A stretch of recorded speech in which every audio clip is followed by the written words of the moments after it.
কি ধ্বনি ও বর্ণ প্রকরণ। তো আমরা একটু দেখবো ধ্বনি ও বর্ণ বলতে কি বুঝি। এখন আমি এখানে লিখলাম ক, খ, গ। কি লিখলাম? ক, খ, গ। তো আমি তোমাদের যদি পরীক্ষাতে প্রশ্ন করি কিংবা পরীক্ষাতে যদি প্রশ্ন আছে, এটা কি ধ্বনি নাকি বর্ণ? ধ্বনি কি আর বর্ণ কি? ধ্বনি কি আর বর্ণ কি? যদি এটা আমি লিখি তাহলে কি বর্ণ, যদি এটা উচ্চারণ করি তাহলে কি ধ্বনি। সহজভাবে মাথায় রাখো, যদি লিখি তাহলে বর্ণ, আর যদি উচ্চারণ করি তাহলে ধ্বনি। অর্থাৎ কি, যে বর্ণের লিখিত ধ্বনির লিখিত রূপ হইলো বর্ণ এবং বর্ণের উচ্চারিত রূপ হইলো ধ্বনি। তো ধ্বনিকে বলা হয় উচ্চারণের প্রতীক, আর বর্ণকে বলা হয় লেখার সাংকেতিক চিহ্ন। ধ্বনি বর্ণের মধ্যে দেখি বর্ণ কত প্রকার। বর্ণ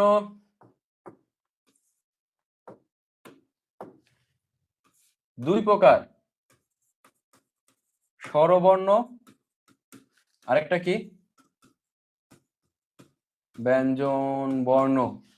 স্বরবর্ণ আর ব্যঞ্জন বর্ণ। এখন স্বরবর্ণ কয়টি? স্বরবর্ণ 11টি, ব্যঞ্জন বর্ণ 39টি। মোট কয়টি? মোট 50টি। কোন কোন জায়গাতে 49টি। কেন 49টি? এই যে ঝামেলাটা পাকে 50টি বা 49টি, এখন তোমরা কোনটা দিবা? দুইটাই সঠিক। এই যে 50টি 49টি হওয়ার কারণ, একজন পাপিষ্ঠ বর্ণ আছে যার কারণে কখনো 50টি হয়, কখনো 49টি হয়, এবং সেই পাপিষ্ঠ বর্ণটি হলো কি? এই পাপিষ্ঠর নাম হইলো ক্ষীয়। বুঝতে পারছো? এই হইলো দোষী, যার কারণে বর্ণ 49টি হয়, কখনো কখনো 50টি হয়। কারণ সে আর একা না, তার সাথে আরেকজন আছে, কারণ সে অল্প বয়সেই পালাই গেছে আরেকজনকে নিয়ে। সে হলো ক, হসন্ত, মূর্ধন্য স। এই যে হইলো ক্ষীয়। এটার কারণে কখনো বর্ণ 50টি, কখনো 49টি। বুঝতে পারছো? তো আমরা একটু যাই, যেহেতু এখানে আমাদের পড়া নাই, তো তোমাদের এবার একটু দেখি ধ্বনি কত প্রকার। ধ্বনিও দুই প্রকার, স্বরধ্বনি, ব্যঞ্জন ধ্বনি।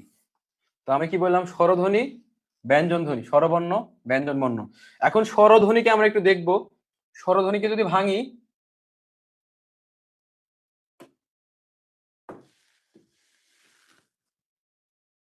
এই পাশে একটু দেখো, স্বরধ্বনিতে দেখতেছি, স্বরধ্বনিকে যদি ভাঙি তাহলে কি পাবো? মৌলিক স্বরধ্বনি, আরেকটা কি পাবো? যৌগিক স্বরধ্বনি। স্বরধ্বনিকে যদি আমি ভাঙি তাহলে কি পাবো? মৌলিক স্বরধ্বনি আর যৌগিক স্বরধ্বনি। এখন মৌলিক স্বরধ্বনি কয়টি? তোমাদের যদি পরীক্ষাতে প্রশ্ন আসে মৌলিক স্বরধ্বনি কয়টি, এইটা কি মৌলিক স্বরধ্বনি যদি পরীক্ষাতে প্রশ্ন আসে মৌলিক স্বরধ্বনি কয়টি? 7টি। মৌলিক স্বরধ্বনি কয়টি? 7টি। যৌগিক স্বরধ্বনি কয়টি?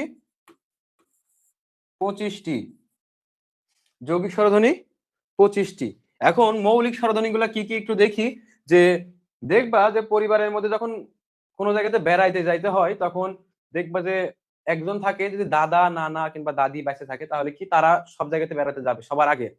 আরেকজন হেড হইলো পরিবারের বাচ্চা কাচ্চা, তোমাদের মতো যারা আছো, তোমাদের ছাড়া কোনো জায়গাতে যাওয়া হবে না। এইরা দুইজন হলো সবার আগে বসবে। তো কি অ এবং এদের যাওয়াই লাগবে। তারপরে যদি পরিবারের কোনো সদস্য, সবাই তো যাইতে পারে না, একজন থাকে একজন যায়, মানে শুরুজন করে যায়। তো আমরা শুরু থেকে নিব। হর্ষই থাকলো দীর্ঘই থাকলো না, হর্ষও থাকলো দীর্ঘও থাকলো না, এ থাকলো ওই থাকলো না, ও থাকলো ও থাকলো না। এই 6টা বাদ দিয়েও দেখবা সাকিব খান, তারপরে দেব জিৎ, যার মুভি দেখো, দেখবা যে সবার বাড়িতে একজন একটা গেস্ট থাকে। নায়কের বাড়িতে আসে নায়কের বোনের বান্ধবী, নায়িকার বাড়িতে আসে নায়িকার ভাইয়ের বন্ধু, মানে একজন গেস্ট সবসময় থাকবে। তো এদের বাড়িতেও একজন গেস্ট আছে, সেটা হলো ধনী। এই এই 7টা হইল মৌলিক স্বরধ্বনি। এই 7টা হইল কি মৌলিক স্বরধ্বনি। ওকে, তাহলে আমরা মৌলিক স্বরধ্বনি কয়টা পেলাম? 7টি। এখন দেখব যৌগিক স্বরধ্বনি কয়টি। যৌগিক স্বরধ্বনি কয়টি একটু দেখি। যৌগিক স্বরধ্বনি হলো 25টি। কি কি আমরা বলি না? খাই, তারপরে যাওয়া। আমরা পড়ছি কি স্বরধ্বনি, আমরা কি পড়ছি, আমরা পড়ছি কি স্বরধ্বনি। তার মানে ব্যঞ্জন বর্ণের কোনো কাজ নাই, এই জায়গাতে ব্যঞ্জন বর্ণের এখানে কোনো কাজ নাই। তো ব্যঞ্জন বর্ণ বাবা তুমি বাড়িতে চলে যাও, এই ব্যঞ্জন বর্ণ তুমিও বাড়িতে চলে যাও, তুমিও বাড়িতে চলে যাও। তো এখানে আমরা যদি দেখতে পাই এখানে আকার আছে, তার মানে কি এটা কি হইলো আই। এই পাশে কি হইলো, এই যে এখানে আকার আছে, এই পাশেও আকার আছে। দেখো দুইটা ধ্বনি তৈরি হয়েছে, দুইটা ধ্বনি আই আওয়া, ধ্বনি তৈরি হয়নি। এই যে আই ধ্বনি দিয়ে দেখো আমরা অনেকগুলো শব্দ তৈরি করতে পারি, খাই দাই নাই যাই, অনেকগুলো তৈরি করতে পারি না। আবার দেখো এখানে আওয়া, এই যে আওয়া যে ধ্বনিটা পাইছি এটা থেকে আমরা অনেক কিছু করতে পারি, খাওয়া দাওয়া নাওয়া যাওয়া, অনেকগুলো তৈরি করতে পারি। এরকম মোট যৌগিক স্বরধ্বনি আছে কয়টি, 25টি। এরকম মোট যৌগিক স্বরধ্বনি আছে কয়টি, 25টি। স্বরবর্ণতে চলে যাব। স্বরবর্ণকে যদি ভাঙি তাহলে কয় ভাগে পাবো, 2 ভাগে পাবো। মৌলিক স্বরবর্ণ আর একটা কি যৌগিক স্বরবর্ণ। মৌলিক স্বরবর্ণ আর কি পাবো, যৌগিক স্বরবর্ণ। এখন মৌলিক স্বরবর্ণ তোমাদের ধ্বনি দেখাইছিলাম 7টা না, এই যে এদিকে খেয়াল করো, ধ্বনি দেখাইছিলাম এই 7টা, এই 7টার মধ্যে দেখো তো 6টা বর্ণ আর একটা ধ্বনি।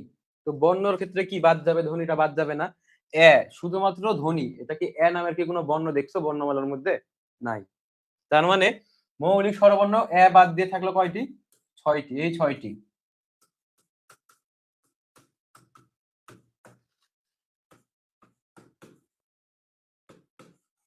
এই 6টি হইলো কি মৌলিক স্বরবর্ণ। মৌলিক স্বরবর্ণ কয়টি, 6টি।